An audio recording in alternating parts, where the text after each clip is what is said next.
안녕하세요. 이만석의 창업스쿨 철학관 편 두 번째 시간입니다. 자, 오늘은 철학관 개업할 때 제일 중요한 게 도대체 뭘까? 많은 사람들이 물어보죠. 저는 그에 대해서 첫째 실력이라고 말씀을 드리고 싶습니다. 뭐 사무실 목 좋은데 필요 없습니다. 산속에서도 여러분들이 실력이 좋으면 사람들이 찾아오게 되죠. 두 번째, 뭐 철학관 하는데 사무실은 인테리어를 잘해야 된다. 전혀 필요 없습니다. 책상하고 요거만 있으면 됩니다. 의자 두 개 하고 그래서 그것도 필요가 없죠. 그리고 또 뭐 예를 들어서 뭐 철학관 하는데 뭐 홍보 이런 걸 많이 해야 된다.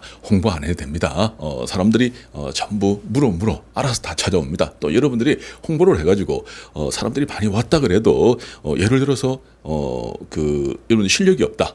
뭐 하는 것마다 다 틀렸다. 뭐 맞추지도 못하고 상대방들이 고민 해결하러 왔다가 오히려 고민을 더 가지고 가는 그런 일이 생기게 되면 여러분들의 광고는 오히려 역효과가 나는 거죠. 그래서 그것도 전혀 무관합니다. 그래서 철학관 개업, 철학관 창업에서 첫 번째는 실력이다. 이 실력은 어떻게 닦느냐? 당연히 공부를 해야 되죠.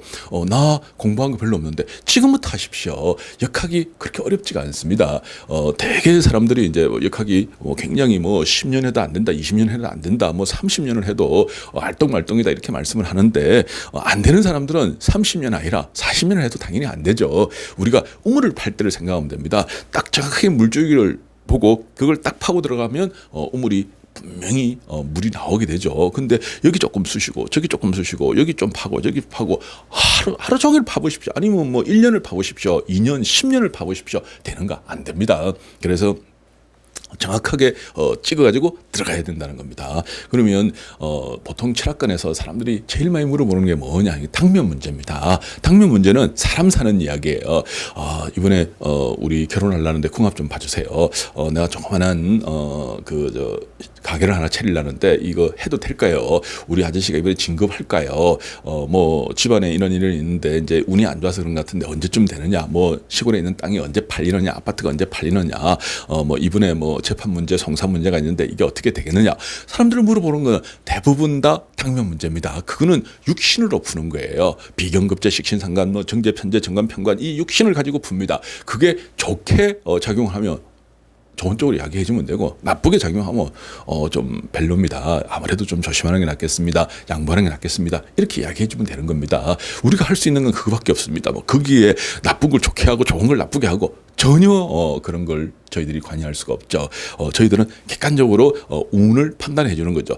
이게 기술입니다. 철학관을 할 때 이게 바로 핵심 기술입니다. 이거를 여러분들이 잘 공부를 해놔야만이 손님이 오더라도 여러분 나름대로 소신을 가지고 자신 있게 이야기를 할 수 있는 거지. 이걸 제대로 못하고 그러면 어떻게 됩니까? 아무것도 안 되는 거죠. 그래서 저는 철학관 개업을 할 때 최소 1년은 공부해야 된다. 그것도 하루에 3시간씩. 하루에 3시간씩 하루도 안 쉬고 꼬박 1년은 공부를 해야만이 이런 실력이 갖춰지는 거죠. 근데 하루 1시간 공부하고 일주일 쉬고 그리고 또 며칠 공부하고 또 일주일 쉬고 한 일주일 열심히 공부하고 몇 달 쉬고 그래가 내가 1년 공부했는데 2년 공부했는데 3년 공부했는데 100년을 공부해 보십시오. 되는가? 안 됩니다. 할 때는 바짝 해야 됩니다. 특히 역학은 파고들어야 됩니다. 이거 다 해가지고 정말로 머리에다가 수건 메고 열심히 할 때 이런 결과가 나오는 거죠. 그래서 철학관 개업, 철학관 창업 여러분들 계획을 하신다고 그러면 절대 서두르지 말고 1년은 공부를 하세요. 집에서 좀 공부하기가 어렵다, 좀 창피하다, 도서관 가십시오. 독서실 가십시오. 그리고 그것도 어렵고 어쩌고저쩌고 해가지고 일단은 사무실 내놓고 내가 해야지. 공부 안 됩니다. 사무실 내놓고 나면 공부 안 됩니다. 왜냐하면 한 달 집세가 왜 그렇게 빨리 오는지 모릅니다. 그리고 사무실 내놓으면 여기저기 또 사람들 찾아옵니다. 친구들 찾아옵니다. 그러다 보면 저녁에 또 술 한잔 하게 되고 이러다 보면 공부 안 됩니다. 공부는 혼자서 하는 겁니다. 공부는 여러분 스스로 하는 겁니다. 그래서 이것저것 막 떠벌리다 보면 공부가 안 되죠. 그래서 일단은 공부가 먼저 돼야 됩니다. 실력이 먼저 돼야 됩니다. 그게 안 되고 철학관을 창업한다. 언제 문 닫느냐? 그거 저한테 물어보는 게 더 빠릅니다. 자, 오늘 창업스쿨 철학관 편 철학관 창업하기 전에 실력이 제일 중요하다 말씀을 드렸습니다. 감사합니다.